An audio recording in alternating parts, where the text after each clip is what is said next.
is going to be very short because I'm going to be heading out to a book signing in about 20 minutes, so I have a very short time to record this video. October is finally coming to an end. It's the end of the busiest month I've ever had. Some exciting news: if you are in the Raleigh, Durham, North Carolina area, I'm going to be on My Carolina on CBS 17. I'm going to be hosting and helping with a spooky tour around the town. So we're going to be looking at 5 haunted spots around Raleigh, around Durham, and basically tell some spooky stories out of that. And Spectrum News is also going to be doing a feature on me, mildly terrifying, so I'm excited that that's coming up. Also, I'm going to be helping out with the Trivia Clinic with their ghost tours on Friday, October 29th in Hamptonville, North Carolina. Tickets are only $10, so if you want to, you know, take a tour of a haunted location, one of my favorite haunted locations, then you can check that out. The title of this video might be a bit jarring, you know, reasons why we will never prove that ghosts exist, and I have a lot of thoughts on that. This is a question I get asked a lot, especially on panels when I make public appearances, because people want to know, like, will we ever prove the existence of ghosts? Honestly, this is a tricky topic because what is proof? Like, are you trying to prove the existence of ghosts to yourself?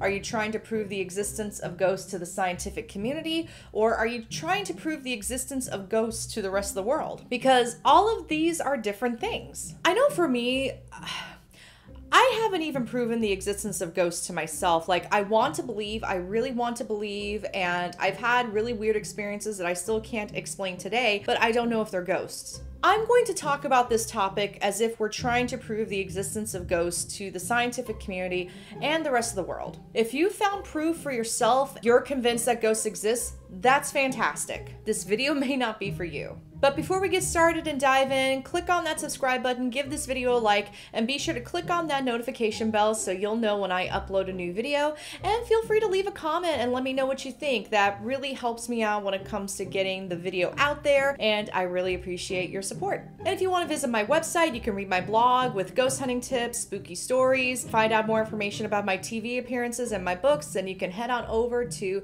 thespookystuff.com. All right, let's get started. The scientific community is not open or receptive to exploring the possibility of the existence of ghosts, at least the scientific community as a whole. I do know scientists who are curious about this topic, but really it's just a few. It's very tricky. It's a tricky topic because, you know, the paranormal is very much seen as pseudoscience. There are also not a lot of members of the scientific community in the paranormal, or even scientifically minded people in the paranormal. Now, there are a few investigators who are scientifically minded, who are putting in scientific practices into their investigations. I actually just read a book called Elements of a Haunting by Brandon Alvis and Mustafa Gadalari. I hope I said that right. If I didn't, Mustafa, I'm so sorry. It was a really good book. It's coming out in winter 2022, so be sure to keep an eye on that. Now, Brandon and Mustafa are rare. They're rare. They're a rare presence in the paranormal because the community as a whole doesn't implement any sort of science, which makes it difficult for the scientific community to accept information from us when we're trying to prove the existence of ghosts. Now, reason number 2 why we can never prove the existence of ghosts is that we can't agree on what a ghost is. I mean, if you ask one investigator what a ghost is, they're going to say one thing. If you ask another investigator what a ghost is, they're going to say something completely different. And then we have ghosts, spirits, crisis apparitions, poltergeists. You have so many terms to describe different entities within the paranormal. And unfortunately, while we have the same terminology that's consistent across the board, we don't have the same definitions for these terminologies. So that makes it a bit tricky. I always try, when I'm working with other teams, I try to clarify, like, oh, I sense a spirit. Okay, what is a spirit to you? I think once we can figure out how to define these terms and we keep everything consistent across the board, that will be an important next step to how we can prove the existence of ghosts, existence of spirits, existence of poltergeist phenomena. I mean, that will really help. If we could just all sit down in one big meeting with the paranormal community and decide on this, more than likely would never happen. The third reason why we won't be able to prove the existence of ghosts is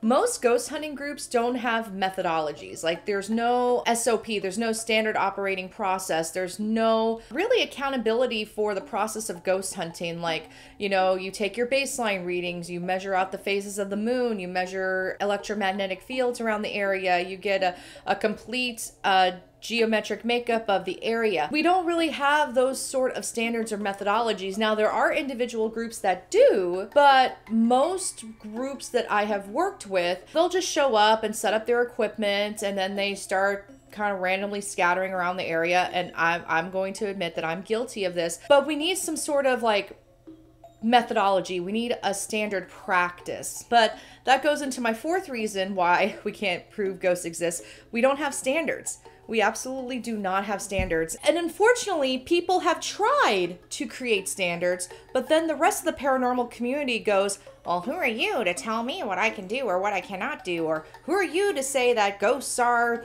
residual energies? Like, maybe I need to change it to from having standards to the fourth reason why we will never prove the existence of ghosts is we will never acknowledge that there are experts in this field. So the whole idea that there are no experts in the paranormal field kind of bugs me. I mean, is it true? Yes and no. Yes, you can't really be an expert in something that we haven't proven that exists, but no in the fact that there are experts within the paranormal. So there's experts in photography, there's experts in videography, there's experts in cultural anthropology, there are experts in religions, there are experts in the history of the Ouija board, there are experts in performance and acting. Looking at you, TV. So there are experts in areas of the paranormal. So like if I capture a photo of something anomalous, I can send it to my photographer friend and ask them, hey, what could cause this to happen? And they can give me their feedback. Or if I think I hear a disembodied voice on my audio recording, I can send it to my friend who is a sound engineer and is an expert in audio, and they can tell me their thoughts. So we need to start putting tremendous value in people who are experts in different areas within the paranormal. And if they want to share their knowledge with us in the paranormal community, that's fantastic. We need to start leveraging that. But putting out the blanket statement that there are no experts in the paranormal field is honestly a cop-out. And so many investigators I know use that as a reason to not try to educate themselves more. Whew, man, I have some thoughts on that. All right, the fifth reason why we will not be able to prove the existence of ghosts, we don't have methodologies or standards of practice when it comes to collecting data. Now, I say data, mainstream paranormal people call it evidence. I don't like to call it evidence because that eludes a bias that there is ghosts or we did capture evidence of a ghost. No, this is merely data collection. That's what I like to call it. We don't really have anything consistent. Like, how do we line up our recorders and our cameras together? Like, how do we do that? How do we check environmental conditions to make sure that we're not getting tainted? What are the standards in talking to each other if we need to ask questions? By the way, if you're ever doing an EVP session, do not whisper.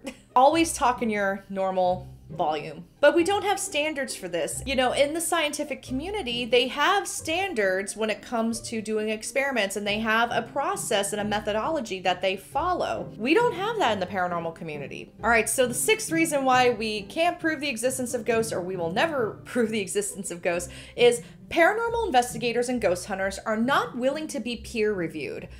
Most of the time, it's putting a video out on TikTok or YouTube and saying, hey, I caught a ghost. And then if anybody dares question it, it's, oh, you're just not a believer, or, you know, why are you here? And blah, blah, blah. Like, anytime that people try to implement critical thinking in the paranormal, they tend to get a lot of backlash. If you want the paranormal to be, like, respected as a field of science, you need to be open to being peer-reviewed, meaning you're putting out information and saying, hey, you know, I need your feedback, or what do you think about this? Please give me your input.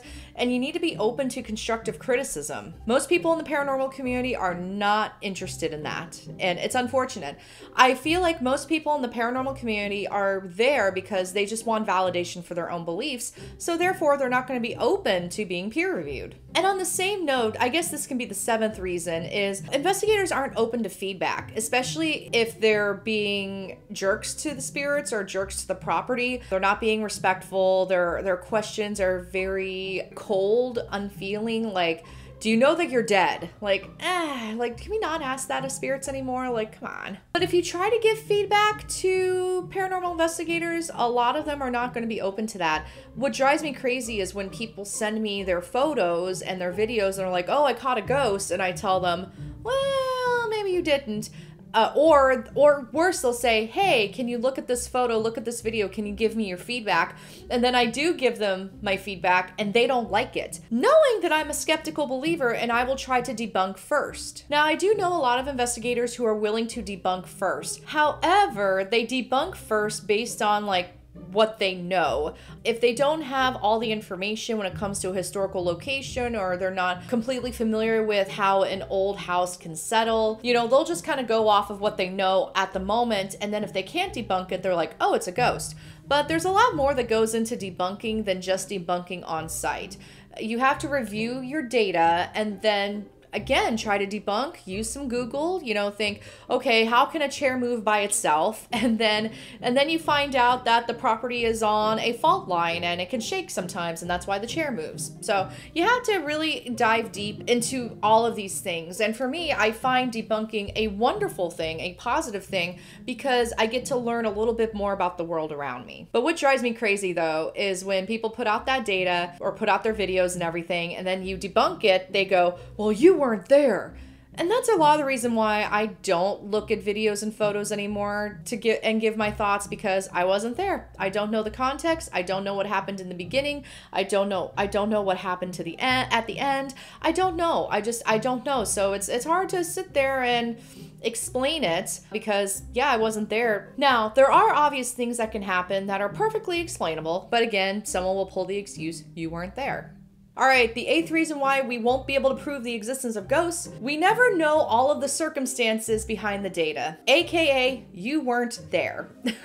It's really hard to offer feedback or debunk photos and videos, even when the phenomenon is perfectly explainable, because the person who recorded the information will say you weren't there. And I think a lot of this happens because we don't get the full picture when the data is presented to us. They don't say, this was taken at 9:30 p.m., this was the temperature, this was the barometric pressure, this is the story behind the haunting, and this was taken on a Canon D90X camera with an external lens with a focal point of 5.9. Like, we don't put out that information in the paranormal community, and we honestly need to start putting out that information. A lot of investigators will ask people who put out pictures like, hey, can you give us the EXIF data?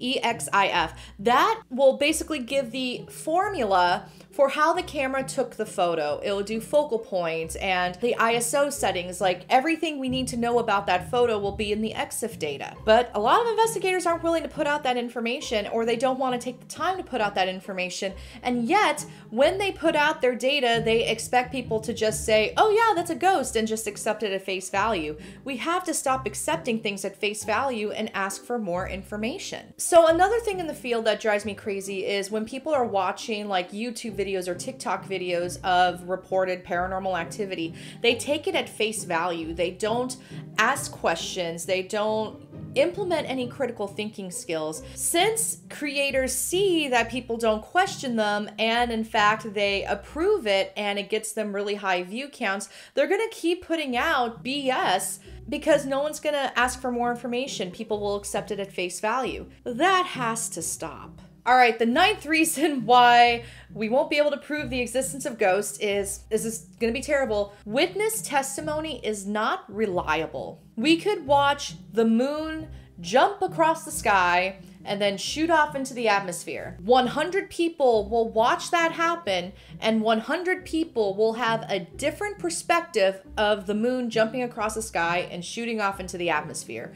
They will say, oh, the moon changed color when it hopped across the sky, or, oh, it wasn't hopping, it was rolling like waves, or, oh, it didn't shoot off into the atmosphere, it shot off to the other side of the earth. Witness testimony isn't reliable because they are going to be speaking from their own bias. Now, what investigators need to do is collect the witness testimony, look for the consistencies, and also see where bias may play in. But we can't keep accepting witness testimony at face value and using that witness testimony testimony to steer the investigation. I see a lot of investigators doing that. They'll just go off of what someone told them, and then they either will not get any activity happening, or they will, but they're not talking to the spirit that the witness told them that they would be speaking to. So we have to accept that witness testimony isn't reliable. And that will help us get that information we need so that we know what to weed out and what to move forward with. And then finally, number 10, the reason why we will not prove the existence of ghosts is that I don't know if people really want to put in the effort to make it happen. It's kind of sad to think about, but I don't think there are a lot of investigators who are willing to put in that extra effort and that extra work. Either because, one, they don't have the energy to do it, which is fair, or two, they don't know how to do it, again, which is fair. However, when someone does put out information on how to do it right, they get shunned, they get crap for telling people what to do. So I think until the paranormal community as a whole is willing to accept feedback and willing to acknowledge that there are other people in the field that may know more than them, we're not going to be able to move forward. And that's where we're kind of going to get stuck in the whole pseudoscience thing. And it's a bit of a bummer. And for me personally, as much as I would like to prove the existence of ghosts to the widespread world and the scientific community, I realize it's probably not going to happen in my lifetime, and I just need to focus on myself internally to find my own proof in the field. And I know there are millions of people out there who have found their own proof of the paranormal, and most of them don't share it, which is totally okay. What do you think? Will we ever prove the existence of ghosts that can be accepted by science, the world, and ourselves? Let me know in the comments. And before you go, don't forget to click on that subscribe button and give this video a like, and feel free to share this video with your friends and family who enjoy the spooky stuff and may be curious about the existence of ghosts. Thank you all so much for watching, and I'll see you in the next round.